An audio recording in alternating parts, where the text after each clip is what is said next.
Nós vamos falar hoje sobre funções de duas variáveis, mas mais especificamente sobre derivadas de funções de duas variáveis. Então eu queria mostrar um exemplo aqui, olha. Você tem essa função aqui, olha, f de xy é igual a 20 mais 3x menos y². Eu queria que você observasse que esse f de xy aqui, isso aqui é um valor que depende tanto do valor de x, porque o x está nessa operação aqui, olha, você tem que somar 20 com 3x, quanto do valor de y, você tem menos y² aqui. Então é isso que caracteriza a função de duas variáveis, né? É um valor que depende de dois outros valores. Do mesmo jeito que na função de uma variável, você tem que ter um conjunto aqui, que eu chamo de domínio, que você tem inúmeros pares de números aqui xy, o primeiro número é o x, o segundo é o y, por convenção, que correspondem a um número num outro conjunto que é no contradomínio, né? Então, para ser mais simples, imagina que eu tenho o par de números 1 e 2, né? Então, x é 1 e o y é 2. Esse número aqui, ele corresponde ao número 19, lá no contradomínio. Por quê? Porque 20 mais 3 vezes x, ou seja, 20 mais 3 vezes 1, menos 2² vai dar 19. Menos 3, 2, corresponde a menos 7, pelo mesmo motivo, né? Porque se você pegar 20 mais 3 vezes menos 3 menos 2² vai dar 7. 5 menos 1 vai corresponder a 34, lá no contradomínio. Então, por exemplo, a gente pode pegar aquela mesma função que a gente estava estudando e fazer a derivada dela, né? Eu tenho uma forma de fazer a derivada parcialmente, ou seja, eu tenho como fazer a derivada só em relação a x, e aí tudo o que não é x na função eu considero uma constante, como se fosse um número. Eu não aplico as regras de derivação para essas constantes aí. E se eu posso variar também em relação a y, e aí tudo que não é y eu considero como uma constante. Então você poderia, por exemplo, aqui, olha, se eu for derivar em relação a x, né, a x. Se eu for derivar em relação a x, 20 é uma constante, portanto a derivada de 20 é 0. 3x é um termo aqui que tem a ver, tá associado à variável x. A derivada de 3x é 3. Menos y², esse termo aqui não está associado à variável x. Então, eu vou tratar isso aqui como se fosse um número, uma constante. E é 0, a derivada é 0. Então, a derivada dessa função aqui em relação a x é igual a 3. E eu posso fazer a derivada dela em relação a y, né? Em relação a y, esse 20 aqui, ele é uma constante. Então, a derivada de 20 vai ser 0. 3x em relação a y, eu vou tratar como uma constante. E a derivada é 0 também. Menos y² é a variável. E aí eu vou derivar da forma que a gente sabe derivar. Então, aqui nesse exemplo aqui, menos y² vai dar menos 2y. Tá bom? É isso que é a derivada parcial. Vamos ver um outro exemplo aqui, olha. Que nem aqui, ó, você tem f de xy é igual a x3 mais y2 mais 5xy. Se eu for derivar isso aqui em relação a x, eu vou ter a derivada de x3, vai ser 3x2. A derivada de y² não tem x nesse termo aqui, então é 0. Não, eu nem coloquei aqui. E a derivada de 5xy, você percebe que tem o x aqui nesse termo? Tá bem? Então, eu não posso ignorar isso. Você tem aqui como se fosse não, na verdade você tem o 5 que está multiplicando o x, que está multiplicando o y. Então, tanto o 5 quanto o y estão multiplicando o x. Qual que é a derivada disso, então, se eu considerar o 5 como número e o y como uma constante? 5y. Tá bem? Então, a derivada desse termo aqui fica 5y. E se eu derivar em relação a y? Bom, a derivada de x3 em relação a y é como se fosse uma constante, é 0. A derivada de y elevado ao quadrado é 2y. E a derivada de 5xy, você percebe que tem o 5x multiplicando o y aqui? Então, eu vou tratar o 5 e o x como se fossem números, e o y como uma variável. A derivada disso aqui fica 5x. Tá? Um último exemplo aqui dessas técnicas de derivação. a derivada em relação a x dessa função aqui. Né? Eu aplico as regras de derivação considerando o x aqui. Então vai dar 3 vezes 4, 12x, 3 menos 1, 2, vezes o y. O y está multiplicando o x aqui. É como se fosse um número que está multiplicando o x. Então você mantém ele aqui. E em relação a y, a derivada parcial em relação a y, vai ser 4x3, que está multiplicando o y. A derivada é 4x3. Tá bom? Eu queria mostrar uma aplicação aqui agora, e a interpretação dessa aplicação. Então, imagina que você tem uma função aqui, ó, q é igual a 100 menos 6x mais 2y. E que essa daqui seja a equação da demanda de um produto 1. O x é o preço unitário do produto 1 e o y é o preço unitário de um outro produto, 2. Então eu tenho uma função de demanda aqui, né, a função Q, que é a quantidade de um determinado produto, que depende do preço desse produto, que aqui é representado pelo x, e que depende do preço de um outro produto, que aqui é representado pelo y. Né? E aqui o exercício pede para você calcular as demandas marginais parciais, explicando o significado. Né? E a outra questão, a gente vai ver depois, o que aumenta mais, a demanda de 1.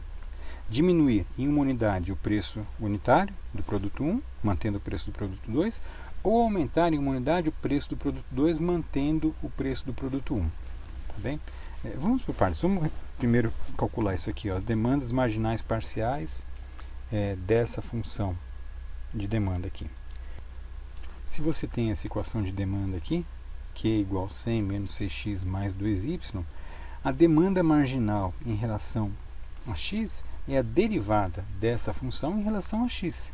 Né? Então, a derivada dessa função em relação a x fica assim, ó, 100, a derivada de 100 é 0. A derivada de menos 6x é menos 6. E a derivada de 2y, estou tratando o y aqui como uma constante, é 0.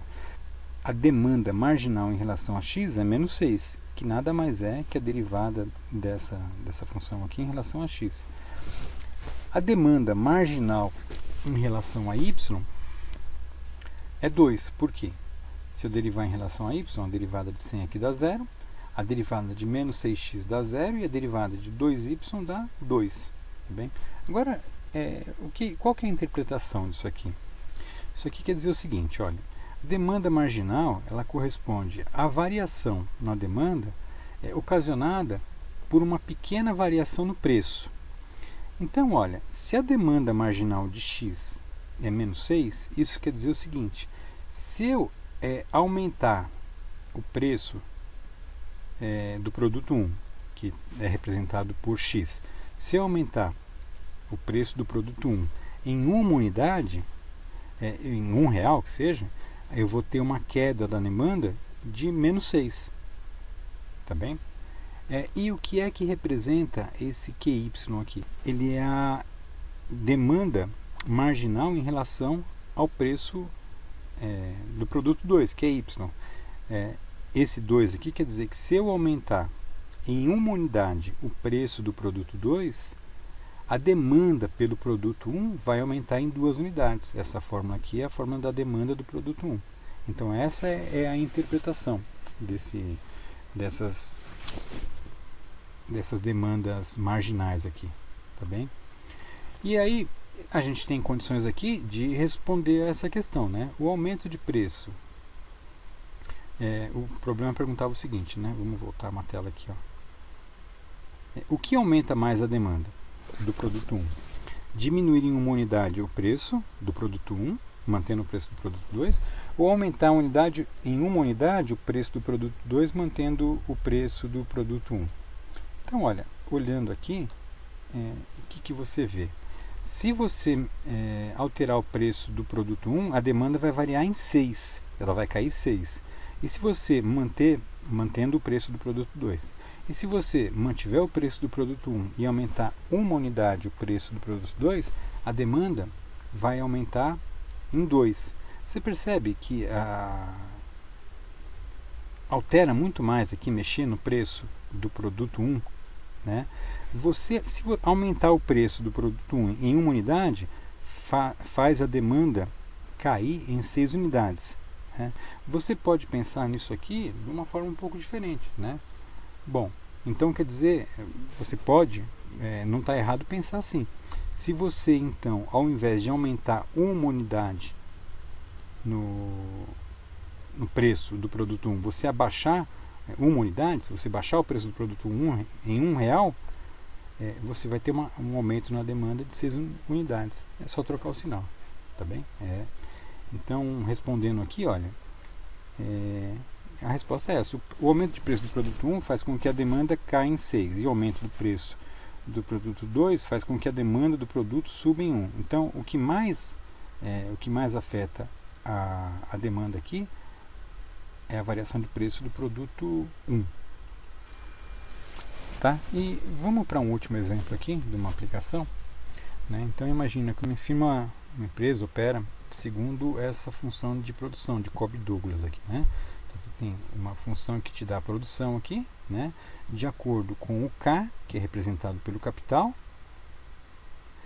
e nesse exemplo aqui é o número de máquinas empregadas, e L, que é representado pela quantidade de homens-hora, é o trabalho. Então, essa função de Cobb-Douglas é a função que associa o capital e o trabalho, de acordo com essa regra aqui, né? E a gente já falou em sala, essa regra pode variar, né? Esse número que multiplica pode variar, esses expoentes aqui podem variar de acordo com a característica de cada produção, lá, de cada empresa, né? Nesse exemplo aqui ele pede para calcular a produção marginal em relação ao capital. Então vamos lá. A variável que está associada ao capital aqui é o K, porque ele fala aqui, olha, o K é o número de máquinas empregadas. Então, a produtividade marginal em relação ao capital é uma derivada da função de produção aqui, a derivada parcial em relação à variável K. Né? Então, se eu derivar em relação ao K, como é que fica isso aqui? Olha, o 2 mantém, porque ele está multiplicando o K aqui. O L mantém, porque ele está multiplicando o K. E aí eu aplico a regra de derivação no K, né? Ou seja, vai ficar 0,75 vezes K, 0,75 vezes K, elevado a 1 a 0,75 menos 1. 0,75 menos 1 dá menos 0,25, tá bem? Então, essa daqui, dá para dar uma melhorada aqui, né? Por exemplo, eu posso multiplicar esse 2 por 0,75. Então, essa função fica assim, né? O que é que quer dizer essa produtividade marginal em relação ao capital? Quer dizer o seguinte, é a fórmula que me permite calcular a variação na produção a partir de uma pequena variação no capital. No nosso caso aqui, essa fórmula aqui me permite calcular a variação na produção a partir do acréscimo de uma máquina. Né, de uma máquina, tá bem? É isso. No outra questão aqui, ele pede para calcular a produtividade marginal em relação ao trabalho, tá bem? Bom, a variável que está associada ao trabalho nesse exemplo aqui é o L, né, que é o número diário de homens-hora. Então,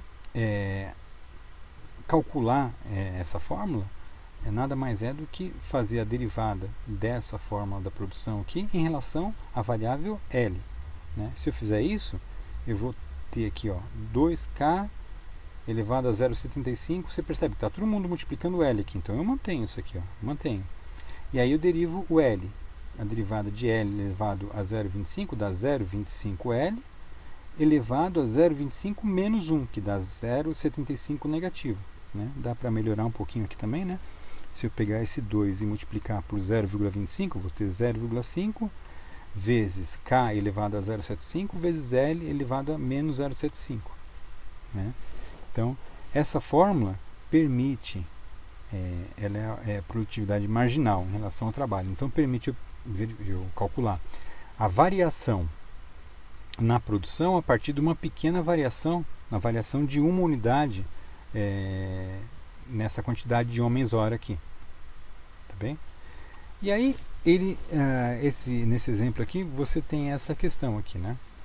Suponha P8116. Então, vamos lá.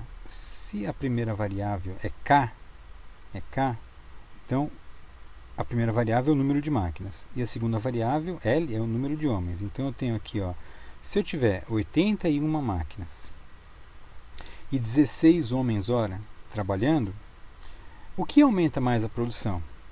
Aumentar uma máquina além das 81, né? Aumentar isso aqui em uma unidade, ou além das 81 máquinas que já estão operando, né? Ou aumentar a quantidade diária de homens-hora em uma unidade a partir de 16, né? Ou seja, aumentar isso aqui, o 16. Né? O que é que faz aumentar mais a minha produção? Aumentar a quantidade de máquinas ou a quantidade de homens-hora? Bem, você consegue responder a isso fazendo um estudo da produtividade marginal. Então já tenho as fórmulas, né? Olha, eu tenho a fórmula da produtividade marginal em relação ao capital, que é essa daqui, a gente já calculou isso aqui, né? Se eu substituir esses valores, 81 no lugar do K e o 16 no lugar do L, eu vou ter o seguinte, olha, né? 1,5 vezes 16 elevado a 0,25 vezes 81 elevado a menos 0,25, né? Se você fizer as contas, você vai ver que 16 elevado a 0,25 é a mesma coisa que 2. E 81 elevado a menos 0,25 é a mesma coisa que 1 sobre 3. Fazendo essas contas aqui, eu tenho que a produtividade marginal em relação ao capital é de 1. O que é que isso quer dizer? Quer dizer que se eu mantiver a quantidade de trabalhadores, de homens-hora aqui, e aumentar a quantidade de máquinas em uma unidade, ou seja, aumentar de 81 para 82, eu vou ter um aumento na produção de uma unidade. Tá bem? Agora vamos fazer a produtividade marginal em relação ao trabalho. Eu já tenho a fórmula, eu já calculei na tela anterior, que é essa fórmula aqui. Eu vou substituir então o K por 81 e o L por 16. Tá bem? E aí eu vou ter o seguinte, olha, 81 elevado a 0,75, você pode fazer na sua calculadora aí, dá 27. E 16 elevado a menos 0,75 é a mesma coisa que 1 sobre 8. Né? Fazendo essa multiplicação aqui, eu vou ter que esse resultado, 169. Né? E o que é que quer dizer 169? Quer dizer que se você mantiver as 81 máquinas sem alteração e aumentar em uma unidade a quantidade de homens-hora aqui, você vai ter um aumento da produção de 1,69. Tá bem?